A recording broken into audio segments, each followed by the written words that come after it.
Let's start with our game. Iowa beats Michigan State 26-16. The main storyline from this game was Cade McNamara going down, second offensive series for the Hawkeyes in what felt like a quad injury. We're still kind of waiting on the official word on what it looks like long term. Some people are lip reader legends, let's call them, online. So they're trying to see what Cade was telling some of the Michigan State players after the game. And some think that he might be talking about his knee. We're going to wait on what the official injury is. But Deacon Hill comes in, replaces him, and they get the win. It wasn't necessarily the offense that did it, but the offense also didn't lose them the game entirely. So Cooper DeJean, eventually the 70-yard punt return touchdown was what the separating factor was. Iowa got another turnover, would kick a field goal to win the game by 10. But what did you see out of the Hawkeyes, especially now with Deacon Hill at quarterback, and what their offense could look like moving forward? Well, there's still a major work in progress offensively right now. The thing that was, and it was so sad to see Cade go down, because they came out and actually, had a good plan. They were throwing the ball on early downs. They were getting their wide receivers some touches and getting involved. And it looked like they had a good plan in place. And then the next possession, he's out. And so when Deacon Hill comes in, his first possession he's in, they're backed up inside their own 5-yard line. So you can't really open things up. You don't know what you have. Eventually, when they realized he was going to be their guy, I thought Brian Ferentz did a nice job of throwing on some early downs and trying to get the ball to wide receivers. The wide receivers had a bunch of drop passes, and that didn't help their cause. So their numbers, their points and their yards and everything was down.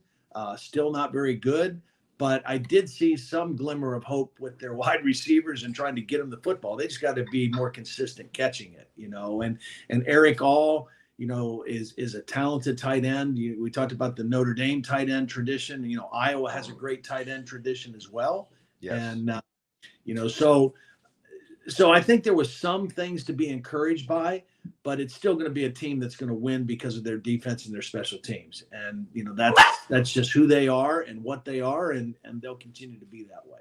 Yeah, without Luke Lachey now for the rest of the season, they really need those two running backs back, Caleb Johnson and Jazzy Patterson. It feels like when they can get some more of that dynamic play in the backfield, that'll help them a lot, help to open up what Deacon Hill can do. So Iowa next has Purdue at home, and that's a game that they really have to win. The good news for Iowa is this schedule is favorable for them this year. Yeah. They don't have a Michigan. They don't have an Ohio State. They already have played Penn State. The big one is really next week against Wisconsin in a game that probably will end up deciding the West. As for Michigan State, they're on a bye. It is a necessary bye. You've got Rutgers the following week on the road in New Jersey. It's a Michigan State team that I think we saw legitimate talent. Certainly Malik Carr getting hurt in that game really did do them a disservice on the offensive side. That he was having a fantastic game in that first quarter, 6 catches in the first quarter alone, and Noah Kim was looking almost exclusively for him. And we've seen the talent that Noah Kim does possess. He has some talent. Their defense made a couple of plays, albeit against a backup quarterback, but they have the infrastructure there, and Harlan Barnett's done a nice job of just kind of keeping the team together through some of the turmoil with the Mel Tucker situation. They just have a lot to clean up. And the main one feels like they can't turn the ball over at the clip that they have the last couple of weeks.